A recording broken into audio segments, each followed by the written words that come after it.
As Russia's wider war on Ukraine grinds toward its third year, both countries' tanks mostly aren't fighting as tanks.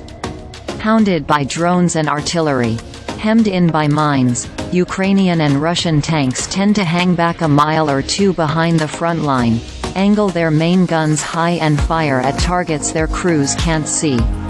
Like tough little howitzers. That's not what's happening in one key sector. For 2 months now, the Kremlin has been hurling every available regiment and brigade at Avdiivka, a key Ukrainian strongpoint just northwest of Donetsk city in eastern Ukraine's Donbas region. To make the Russians pay for every yard they advance, the Ukrainians have deployed tanks. And they're fighting as tanks, rolling close to Russian assault groups to fire their cannons while Russian missiles explode around them. "We hold the defense line thanks to the tanks," one Ukrainian soldier told Anadolu. A drone video that circulated online this week depicts one of these armored counterattacks. A Ukrainian tank belonging to the 116th Mechanized Brigade, a T-64, apparently, rolls up on a Russian infantry team sheltering in a house just east of the sprawling coke plant that anchors Avdiivka's northern flank.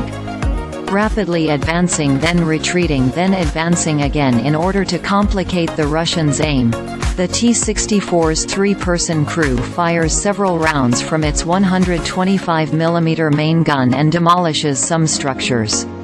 What appears to be a Russian anti-tank missile narrowly misses the tank. Finally realizing they've lost, the Russian infantry flee on foot. The skirmish highlights the tank's strengths: its mobility, firepower and protection. It also highlights how vulnerable infantry are to tank attacks when the infantry haven't had a chance to dig in, and aren't supported by tanks of their own. It's not that the Russian regiments and brigades around Avdiivka, altogether overseeing an estimated 40,000 personnel, don't have tanks and other armored vehicles.